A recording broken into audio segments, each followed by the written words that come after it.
नमस्ते, आप सभी को नवरात्रि के तृतीय दिन की हार्दिक शुभकामनाएं। मित्रों, नवरात्रि के प्रत्येक दिन माँ का एक नया स्वरूप हमें दर्शन देता है और आज का दिन माँ चंद्रघंटा को समर्पित करते हैं। क्या आपने कभी सोचा है जीवन में कितनी बार हम भयभीत हो जाते हैं, परेशानियों के सामने डगमगा जाते हैं, परंतु माँ का ये स्वरूप हमें सिखाता है कि भीतर से दृढ़ रहना ही विजय की असली कुंजी है। माँ चंद्रघंटा का एकमात्र घंटी जैसा तिलक असुरों के लिए दंभ की घंटी बन जाता है, किंतु उनकी शरण में जाने वाले भक्तों के लिए वही घंटी सुख शांति की शुभ ध्वनि है। उनके मस्तक पे घंटे जैसा चमकता चंद्र है, इसलिए उनका नाम पड़ा चंद्रघंटा। उनके 9 हाथों वाले स्वरूप में प्रत्येक हाथ एक प्रत्येक त्रिशूल जो अन्याय का नाश करता है, कमल जो पवित्रता प्रदान करता है, गदा जो शक्ति का प्रमाण है और धनुष बाण जो हमें साहस का संचार करते हैं। उनका वाहन सिंह है और सिंह का अर्थ है निर्भीक बन जाना, जो सत्य के उसके लिए निडर होकर संघर्ष करना।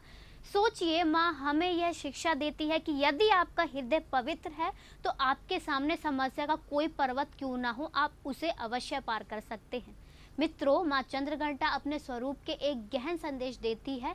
सुख और शांति आपको तभी प्राप्त होगी जब आपके भीतर की घबराहट और भय दूर हो जाता है।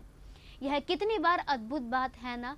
हम दिन भर छोटी छोटी बातों में व्याकुल हो जाते हैं, लेकिन माँ कहती है कि शक्ति और शांति दोनों ही व्यक्ति में संभव है। जीवन में संघर्ष में माँ चंद्रघंटा हमें बताती है कि मनुष्य शांत और कोमल रहकर भी हमें बहुत कुछ प्राप्त कर सकता है, परंतु जब सत्य और धर्म की रक्षा का समय हो तो हमें भी सिंह की तरह गर्जना आना चाहिए। जो भक्त माँ चंद्रघंटा के स्मरण में अपना मन लगाते हैं, उनके जीवन से भय, आशंका और निराशा दूर हो जाती है।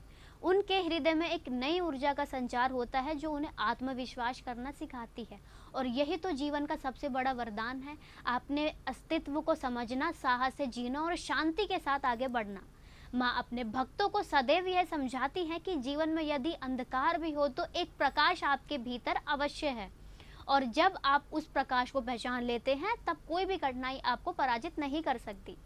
अंत मित्रों, नवरात्रि के तृतीय दिन माँ चंद्रघंटा का स्वरूप हमें यह स्मरण कराता है कि अपनी आंतरिक शक्ति को कभी कम नहीं समझना चाहिए। अब मैं आपसे एक प्रश्न पूछना चाहती हूँ, आपके अनुसार वीरता का क्या अर्थ है? केवल तलवार उठाने की क्षमता या फिर कठिनाइयों को शांति और धैर्य से पार करने की योग्यता? अपनी सोच हमें टिप्पणियों में बताएं, क्योंकि माँ की कथा तभी जीवित रहती है जब हम उनके संदेश को अपने जीवन में उतारते हैं। और हाँ, यदि आप माँ के इस अद्भुत स्वरूप से प्रेरित हुए हैं तो इस वीडियो को लाइक कीजिए, शेयर कीजिए अपने मित्रों और परिवारों के साथ, और चैनल को सब्सक्राइब करना ना भूलें। आइए मिलकर गाएं माँ के स्वरूप की गरिमा। जय माँ चंद्रघंटा।